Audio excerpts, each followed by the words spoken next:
E eu converso agora com o cientista político Emir Sader, que está no Rio de Janeiro. Boa noite, Emir. A confirmação desse caso de espionagem atrapalha as relações diplomáticas entre o Brasil e os Estados Unidos? Em que medida?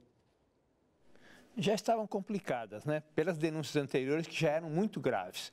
E pela viagem do ministro Eduardo Cardoso aos Estados Unidos, propondo um esquema de mútuo, de controle dos dois governos, que foi rejeitado pelo governo norte-americano. Significa que ele não aceitava nenhum tipo de limitação.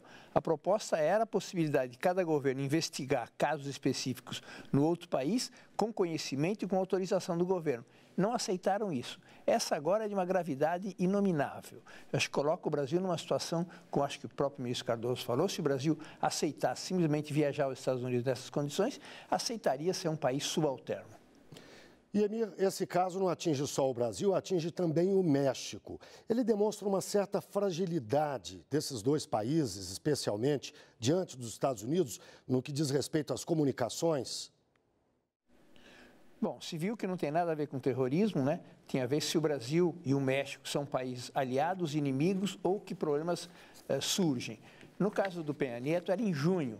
Ele era o provável candidato a ser eleito. Era o retorno do PRI, não sabia com que cara. Tinha ficado 2 mandatos fora, voltava agora supostamente com uma cara renovada. Então, o México é um aliado sanguíneo, estratégico dos Estados Unidos, mas algum grau de incerteza poderia haver em relação ao novo presidente.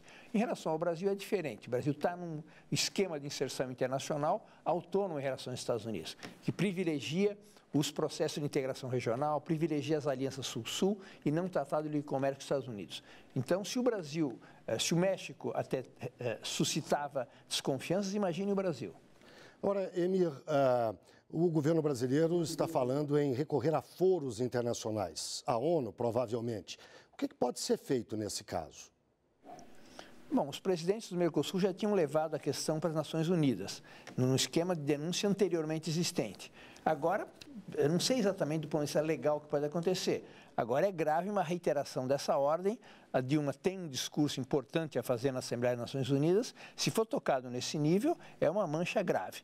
Não imagino que explicação o Obama possa dar de um caso desses, em que eles mentiram em relação ao tipo de objetivo que tinha e mentiram no sentido de que não afetava o governo, era só algumas pessoas da sociedade.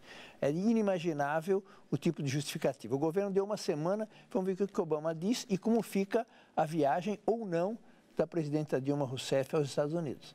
Emir Sader, muito obrigado, uma boa noite. E no portal EBC você pode conferir o especial Web Vigiada, que mostra como os dados dos brasileiros são monitorados na internet. Acesse ebc.com.br/tecnologia.